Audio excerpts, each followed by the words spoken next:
ഇന്ന് നമ്മൾ ചക്കക്കുരു മാങ്ങയും കറിയാണ് കേട്ടോ ഉണ്ടാക്കാൻ പോകുന്നത്. അതിനാവശ്യമായ ചക്കക്കുരു ഒരു ചട്ടിയിൽ ഉപ്പ് ചേർത്ത് മൂടി വെച്ചു. അതിനുശേഷം നമ്മൾ മാങ്ങ, കറിവേപ്പില, മുരിങ്ങക്കായ, പിന്നെ ഒരു തേങ്ങ ഞാൻ അരച്ചു, തേങ്ങ നന്നായി അരച്ചു വെച്ചു. പിന്നെ കടുക് പൊട്ടിക്കാൻ ആവശ്യമായ വറ്റൽമുളക്, കറിവേപ്പില, പിന്നെ ചുമന്നുള്ളി വട്ടത്തിലരിഞ്ഞത്. ചക്കക്കുരു നന്നായി വെന്ത് വരുമ്പോൾ അതിലേക്ക് മാങ്ങയും കറിവേപ്പിലയും മുരിങ്ങക്കായും കൂടി ഇട്ട് കൊടുത്തു. ഇതിന് നമ്മൾ ആവശ്യമായ വെള്ളം ഒഴിച്ചു കൊടുക്കണം. അതിനായി ഞാൻ തേങ്ങ അരച്ച ബൗളിൽ അല്പം വെള്ളം ഒഴിച്ച് കലക്കി അതും കൂടി ഒഴിച്ചു കൊടുത്തു. പിന്നെ പാകത്തിന് ഉപ്പും,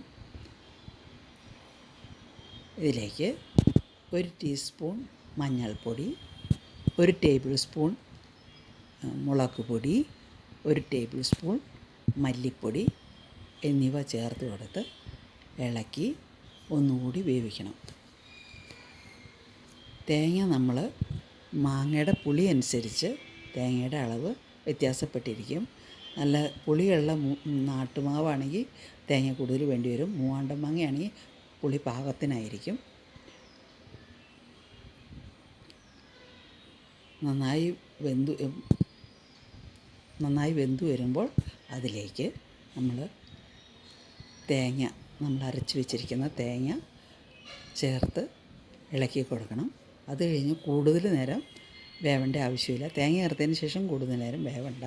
നന്നായി തിളച്ച് വരുമ്പോൾ അതിലേക്ക് കടുക് പൊട്ടിച്ച് ചേർക്കാവുന്നതാണ്. നമ്മൾ ഒരുപാട് വെള്ളം ചേർത്ത് കൂടുതൽ നേർത്ത് വരാനും പാടില്ല.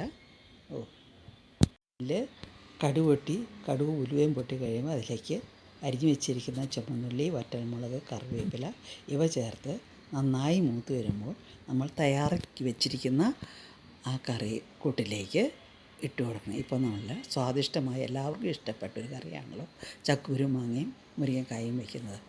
അത് റെഡിയായിരിക്കുന്നു. നല്ല സ്വാദ് കറിയ കറി.